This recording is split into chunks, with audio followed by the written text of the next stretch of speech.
Today, ladies and gentlemen, today is a very special video. Today, I'm going to take you through what humanity is, what makes us human, and the ways that we have deluded ourselves into thinking that we have transcended into something far greater than what we find underfoot on a day-to-day basis. Stick around to the end for a quick channel announcement, and now let's begin.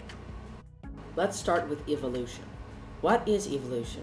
Simply put, evolution is when a mutation occurs within a particular member of a species that allows for them to survive more efficiently in their changing environment and pass on that mutation to their kids. Eventually, due to the mutation's efficiency, the whole population will have this mutation, effectively altering the species forever. Historically speaking, this has always manifested itself in the form of physical adaptation: fangs, longer legs, fur for warmth, etc. However, just a few million years ago, there was a critical accident that resulted in what is, objectively, one of the most important events in the history of the Earth. Evolution accidentally created a creature with a larger and more complex brain. Brains had been used for a while, and while they're an extremely complex and intricate tapestry of an organ already, it had never been enlarged to this capacity. That's when our ancient ancestors decided that it would be easier to hit their prey with a rock rather than their fist or head. As more and more brain mutations happened and early hominids began to spread across the planet, they figured out that it would be easier to use sticky sap, or a primitive form of twine, and wrap it around a stick and a rock to give you longer reach.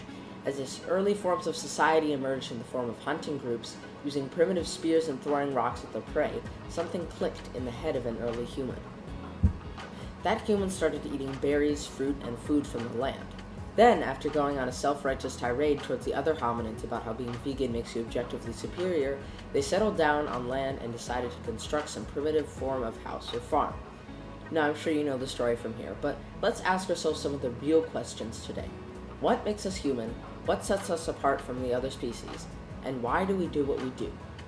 Let's answer that last question first. Why do we do what we do? Well, it all goes back to evolution. Evolution has this thing I like to call the good enough principle. When there are no environmental changes, nothing is going on that the given species has to worry about. There are very few mutations that can actually influence things, and evolution slows almost to a standstill. However, one of the things that has been programmed into the brains of a human, and any animal really, is to take the path of least resistance, always. Because after all, why go hunting and expend a bunch of extra energy when you can instead eat the fresh kill right in front of you? For survival purposes, there's no reason at all. But what sets humans apart is we have abandoned that good enough principle I was talking about earlier. We are always asking for more and better ways to take the path of least resistance. I mean, think about it. Some of the most profitable industries in the world are ones that are, in essence, conveniences. Amazon, eBay, Grubhub, Uber, and so many more allow us to get things we find essential to modern day life in extremely easy and efficient ways. So much that we can turn a blind eye to really terrible business practices. And as we continue to invent different and more complicated ways to have convenience in our lives, we've truly sunk into the idea of taking the path of least resistance. Alright, now what sets us apart from other species? Frankly, it's simple. Nothing. That's right, nothing. There's absolutely nothing that sets humans apart from other species in any meaningful way. Chimpanzees and other great apes use tools, dolphins tell each other stories and have just as complicated of a language as we do, elephants paint pictures, and recently, octopi have had primitive yet effective communication with humans through flashing colors. We simply did it faster, and frankly, I think we got very lucky with the way things turned out. There could be dolphins and octopi right now that are in the position that we are in. Now you could say, but we're conscious. That's what makes us better. What's to say that animals aren't conscious? We can't communicate with them and express these ideas clearly, so we have no way of knowing, and it's possible that we never will. Now let's ask the big question. What makes us human? Why are we here? Why are we alive? Why are we conscious and aware of the world around us? What is it that we exist in the way that we do? Let's do a little thought experiment. Suppose you're living 1 trillion years in the future, however many years you want. Our home sun has gone kablooey, taking Earth with it, and the entire human race spans across multiple galaxies, perhaps even multiple clusters of galaxies, with perfect systems of government and technology we cannot even begin to comprehend. The human race exists as a hive mind, sharing information across innumerable light years in an instant, effectively meaning that every single human can know everything, discover everything, and all there's left for us to do is sit around and use what we have. That sounds terrible, doesn't it?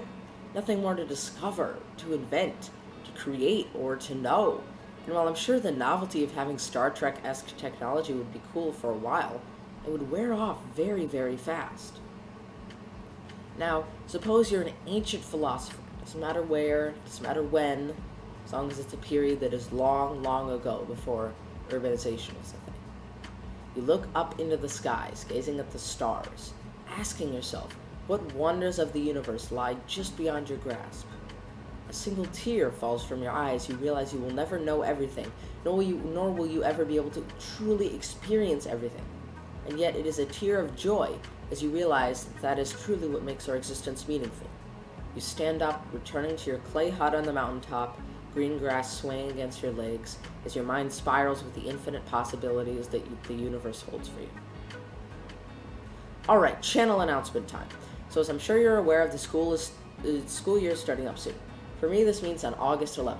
That means uploads are going to be far scarcer, and for that I apologize. I'm really going to push to get all this stuff out for you folks, but the schedule will be very unstable. Survival Sunday might be a buy or try weekly thing simply because this stuff takes a lot of time. Thanks for sticking with me. Also, other large announcement, we now have a community Discord server. Link is at the top of the description and the bottom of the description. It's great, come check it out, come hang out with me there. I will be far more active there than I will be on my YouTube channel. That's all for me now, folks. Talk to you hopefully next week, and until next time, stay human.